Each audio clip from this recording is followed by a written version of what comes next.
राम यह प्रवचन परम श्रद्धेय स्वामी जी श्री रामसुखदास जी महाराज द्वारा दिनांक 4 नवंबर 1992 प्रातः लगभग 5 बजे वृंदावन में हुआ। राम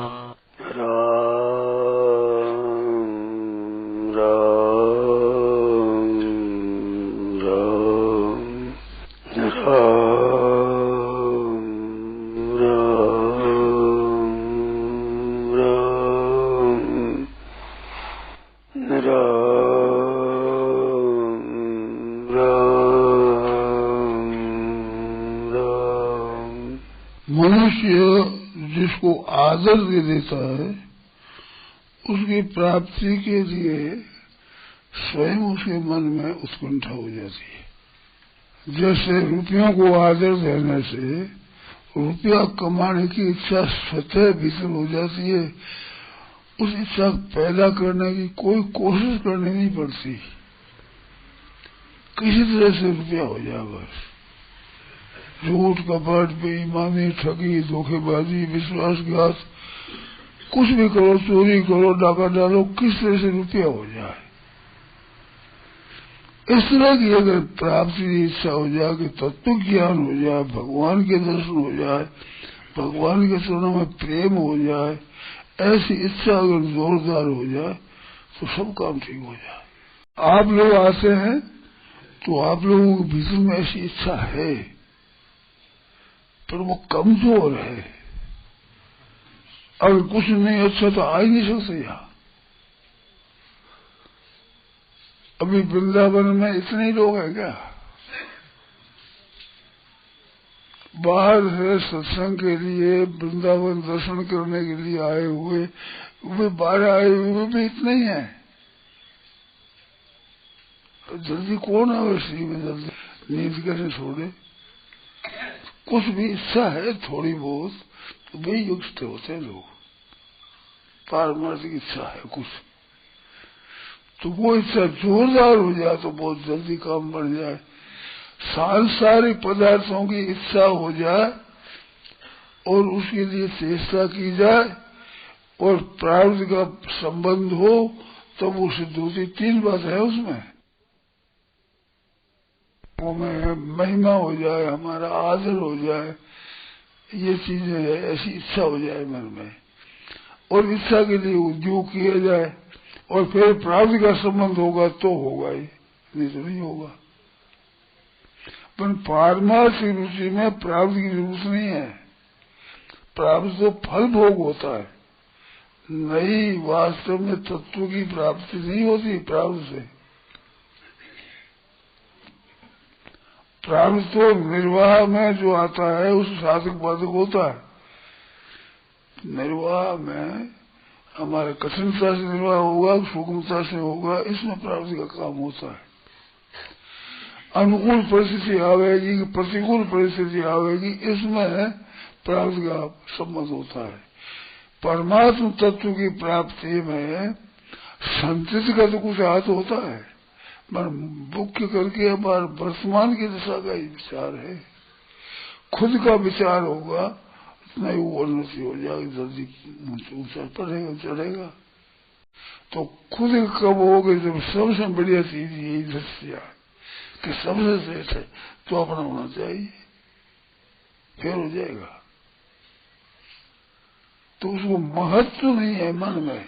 एक पंडित थे, रामायण की कथा बड़ी सुंदर कहते थे वो। तो उनकी कथा होते थे तो उसमें एक मुसलमान आया करते। मुसलमान थे फकीर, और फकीर भी मामूली नहीं थे, बड़ी सिद्धियां वाले थे। सिद्धियां प्राप्त थी, अनिमा महिमा आदि सिद्धियां प्राप्त थी और भगवान के भक्त थे। वो थे मुसलमान, भक्त थे भगवान राम जी के। तो राम जी के भक्त, तो राम जी को अवध शाहजादा कहते, अवध शाहजादा, अवध राजकुमार, अवध शाहजादे ऐसे वशाली संत थे। वशाली बड़े अच्छे विद्वान थे और बड़े औलिया संत थे मुसलमान। तो वो टेकचंद जी थे ब्राह्मण, वो बहुत अच्छी कथा कहते थे। तो सुंदर कथा कहते थे, बसाली आ गए वहाँ सुनते, जहाँ कथा होती वहाँ चले जाते सुनने के लिए, क्योंकि और शाहजादे से सुनते हैं उनका, और शाहजादे की कथा हो तो फिर कैसे वो सुनते थे, तो सुनते थे, कुछ आकर्षण हुआ महाराज में, तब वे भी आए, परिचित हुए, तो क्या महाराज उस सिद्धियां थी, उसमें भी कुछ लोग परिचित थे ही, तो मुसलमानों ने बहुत विरोध किया उनका, शेख संधि का। वो पहले तो अपने फकीरों का, तो फकीर वो कहते हैं बड़े बड़े ताड़ना करी, प्रकार से भाई डराया, फकीर तो अपने सत्संग में चले जाए और बोले ही नहीं, वे कुछ ताड़ना करे, कुछ किया मुसलमान, तो फिर जाकर उसको शेख संधि को कहा, कभी यहाँ कथा करोगे तो मार डाले तुम्हारे को, तो वो डर गए। उन्होंने कहा अभी क्या कर, बड़ी मुश्किल हो गई, तो उन्होंने कहा 2-4 दिन हमारे को समय दे दो, क्यों अब कथा करूं जिसमें कुछ भेंट पूजा आ जाए, अरे भाई जाओ तो फिर क्या पैदा तो होगी नहीं, ब्राह्मण ठहरे हो जाए, कच्चा तो 2 दिन की छुट्टी दे दी, बंद कर देना, क्या ठीक है। तो उन्होंने कह दिया भाई हम हमारी कथा बंद करेंगे, हमें अमुक दिन हमारी कथा पूरी हो जाएगी, लोगों को सूचना दे दी। तो वो सूचना दी तो बसाली को पता लग गया, संतों को, वो फकीर को, मुसलमान को फकीर को पता लगा, तो फकीर एकांत मिले कि बाबा तुम और शाहजादा के प्रेमियों को डर गए, तुम आपको डरना नहीं चाहिए, मुसलमान आपको धमकाते हैं, उसमें आप डरना आपकी और शाहजादा के आप प्रेमियों को डर रहे, क्योंकि अब क्या पता वो क्या करे, मारेंगे हमारे को। मुसलमानों को कुछ बोल बाला था उस समय में, नवाब थे, तो हम क्या करें, हम साधारण ब्राह्मण, तो डरो मत, मैं तुम्हारों को एक बात कहता हूँ, एक लाठी दी, ये लकड़ी पास में रखो, जब कोई तुम्हारे भाई दवे आवे तो उस लाठी को पटक देना जमीन पर, यूं हाथ में पकड़ी तो उसे सांप हो जाएंगे तो भाग जाएंगे लोग, फिर पटक देना लाठी हो जाएगी। लाठी याद रखो और डरना नहीं। पर वो तो पहले कह दी, सूचना दे दी, कथा पूरी कर दी,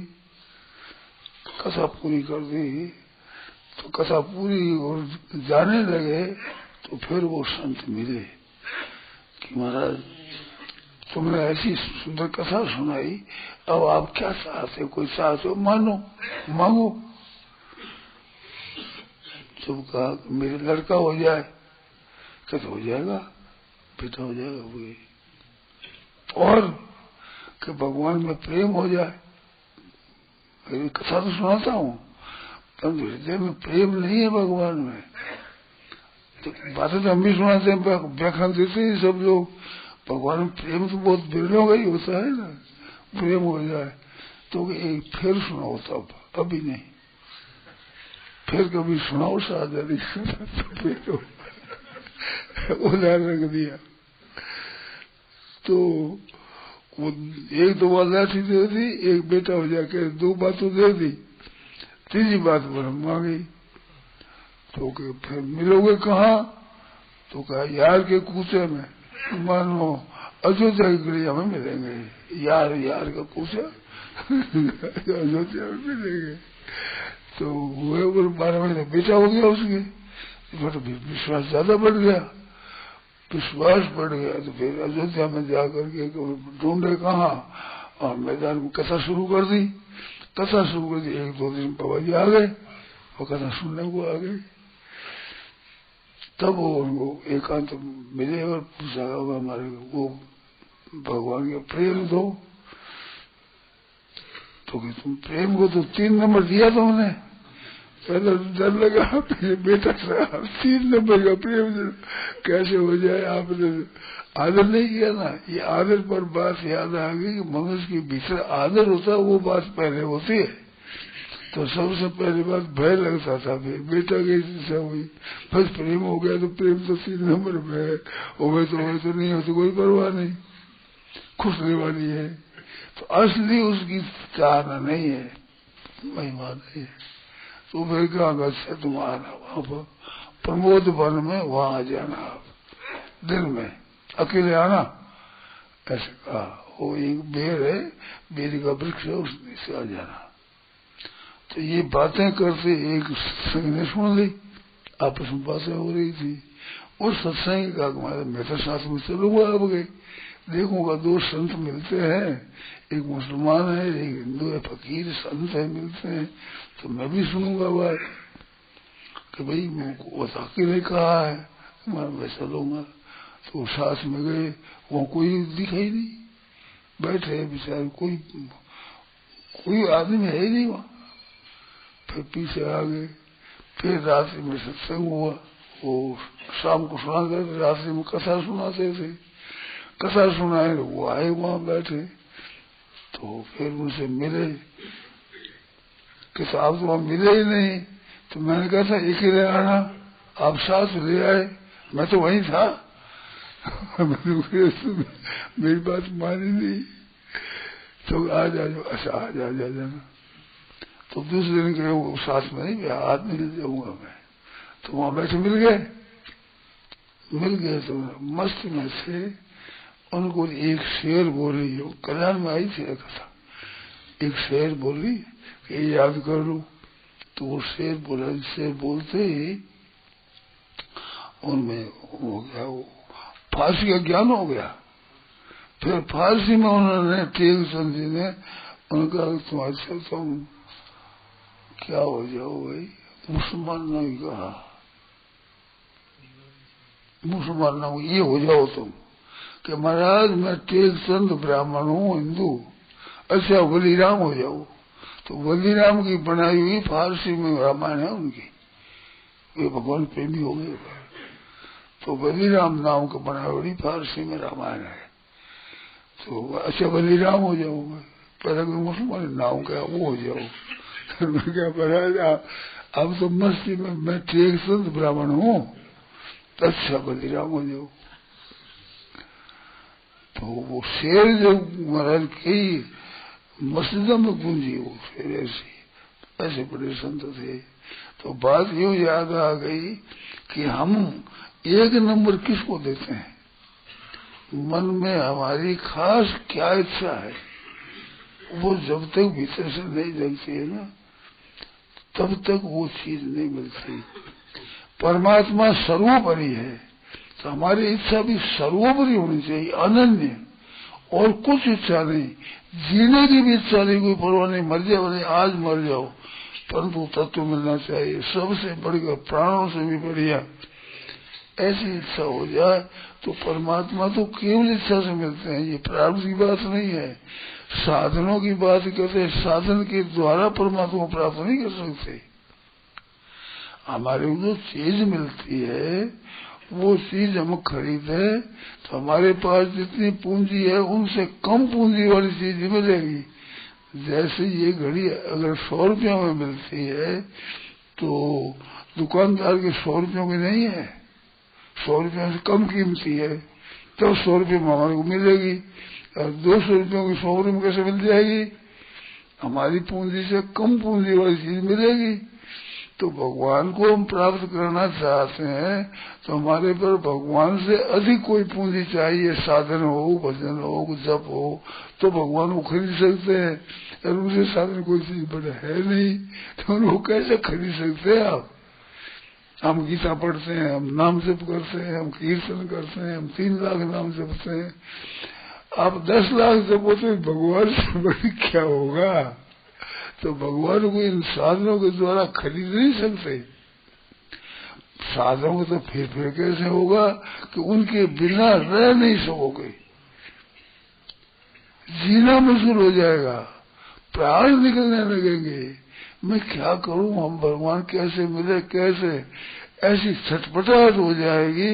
तो ये यथा माम प्रपद्यन्ते सांस तथैव जाम्यहम्, जैसे मेरे शरण होते हैं उनको मैं वैसे ही भजता हूँ। तो आपके सत्पथा हो जाए, भगवान की सत्पथा हो जाएगी। आपके मैं कैसे मिलूं, प्राण जा रहे हैं तो भगवान के लिए मेरे प्राण जा रहे हैं भाई, तो बिहार मिल जाएंगे। तो वास्तव में हम खरीद नहीं सकते भगवान को किसी योग्यता से, किसी जप तप से, ध्यान से, दान पुण्य से, वेदाध्ययन से, किसी तरह से ही उनको खरीद नहीं सकते। आप असीम वो सीमित चीज के द्वारा कैसे मिलेगा? तो मूल्य से नहीं मिलते हैं। वो अपने आप को समर्पण कर दे, इनसे बढ़कर अपने पास कुछ चीज नहीं, तो कैसे मिल जाएंगे? आपकी कीमत ज्यादा है क्या? कीमत भगवान से हमारी नहीं है ज्यादा, परंतु हमारे पास जो कुछ है सब कुछ देने को, मरने को हम तैयार, तो सब कुछ देने को तैयार, तब तुम्हारी पूंजी होगी वो बढ़िया। आपके पास पूंजी इतनी है तो आपके ऊपर टैक्स लगेगा, तो आपके पास पूंजी उसके अनुसार ही लगेगा। आपके पास इससे बढ़कर चीज कोई है ही नहीं, अपने आप को ही लगा दो, तो भगवान देख रही और क्या करे बेचारा, हमारी कीमत तो नहीं आई, पर इसने तो कीमत पूरी दे दी ना अपनी तरफ से, कोई बाकी नहीं रही, तो फिर भगवान मिल जाते हैं। ऐसे ही भगवान मिल जाए, ये नहीं मिलते, पूर्व में नहीं मिलते।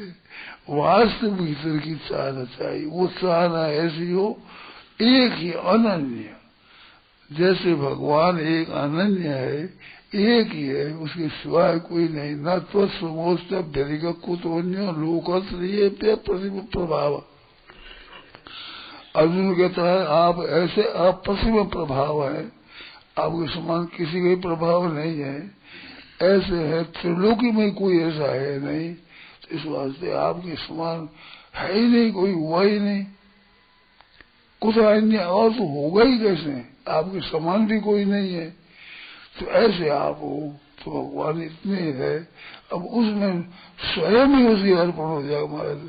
अब इस बात भगवान ने कहा माम एकम शरणम भर जा, सब तरह से मेरे शरण हो जाए, मेरे का आस, एक आस रो, एक बल, एक आस विश्वास, एक राम घन श्याम सातक तुलसीदास, एक आस रो, एक बल, एक आस विश्वास, एक अनन्य भाव, उसके बिना जी भी नहीं सकता मैं, प्राण जान छटपटाट हो जाए, मैं कुछ कर नहीं सकता, जान नहीं सकता, मैं अपनी शक्ति से नहीं प्राप्त कर सकता, ऐसे अधीन हो जाए तो फिर भगवान प्रकट हो जाए। इस वास्ते जिसको चीज को आप अधिक महत्व दोगे उसमें आपकी लगन होगी।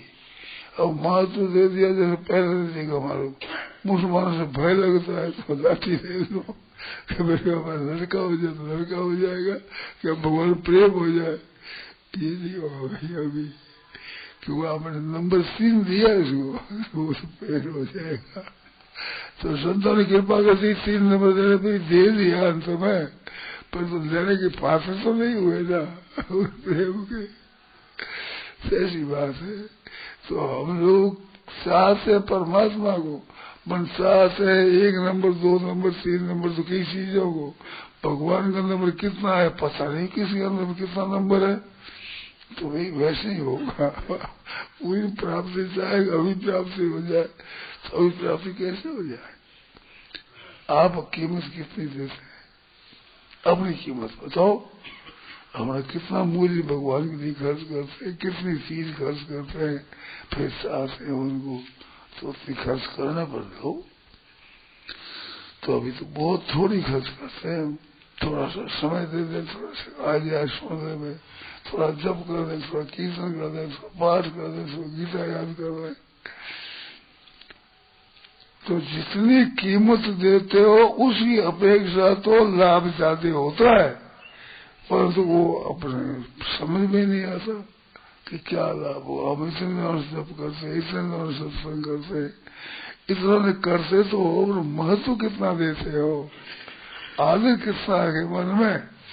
सत्संग के समय हमारी 1 रुपया मिलता होगी या इसी समय में रुपया मिलता है, तो सत्संग करोगे 1 रुपया लोगे, उसे पता लगता है कि हमारे मन में कितनी कीमत है। कल तक सत्संग तो कल ही कर देंगे, रुपया तो आज ही मिलता है तो वो पहले दे दो, आज ही मिलता है, पर रात में मर जाओगे तो सत्संग कब होगा ये मन में नहीं आता, सोच ही नहीं सकते जी। इस प्राण का पता है नहीं, रुपया यही छूट जाएगा। ये तो 1000 रुपया मिल जाते ही तुम्हारे काम क्या आएगा, आज मर जाओगे तो।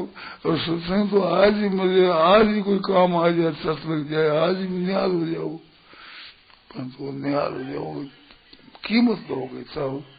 और कीमत देते हो उसकी अवसर तो ज्यादा ही चीज मिलती है, पर तो हम महत्व कम देते हैं। तो अपने लोगों को चाहिए कि महत्व अधिक देवे, बहुत विशेष इसको महत्व दें, दूसरे सब काम बिगड़ जाए बने, पर परमात्मा प्राप्ति होनी चाहिए। ऐसी हो जाए लगन, लगन लगन सब कोई कहे, लगन कहावे सोई, नारायण जिस लगन में तन मन दीजे खोई। मन में लागी सतपटी, कब निरखूं घर श्याम, नारायण भूलो सुबी खान पान विश्राम। खाना पीना और विश्राम नींद भी अच्छी नहीं लगे, ना भोजन अच्छा लगे, ना जल अच्छा लगे, ना चैन पड़े, ना नींद आवे, उठ जाए नींद भी, क्या करूं, कैसे मिलूं भगवान, कैसे मिले, कैसे मिले, कैसे उनका प्रेम हो जाए, ऐसी सच्ची तत्पति लग जाए भीतर, तो परमात्मा तो सुलभ है सबसे। जैसे अन्न दुर्लभ है, अन्न की अपेक्षा जल सुलभ है, और जल की अपेक्षा ही हवा सुलभ है, जो यहीं श्वास नहीं लेते हैं। अगर यहाँ श्वास हवा न हो तो श्वास कैसे नहीं, मर जाएंगे। तो ये हवा उनसे ही सस्ती है, इनसे कुछ महंगा जल है। श्वास बिना जी नहीं सकते, तो सब जगह लेने की सुविधा है। जल इतना सुगम नहीं, जल जितना सुगम है इतना अन्न सुगम नहीं, अन्न सुगम है जितने कपड़ा सुगम नहीं, उतना मकान सुगम नहीं, तो उसकी जरूरत नहीं है। तो श्वास की सबसे ज्यादा जरूरत है, तो वो भगवान ने सब जगह रखा है, कहीं जाओ वहां श्वास ले सकते हैं, तो क्योंकि उनकी जरूरत ज्यादा है। तो सबसे ज्यादा जरूरत हमारे भगवान की है, परंतु हम जरूरत समझे तब तो, हम अपने मन में आदर दें तो वो ना, तो वो आदर देते हैं, उससे तो ज्यादा लाभ होता है। महत्व नहीं देते हैं, अगर महत्व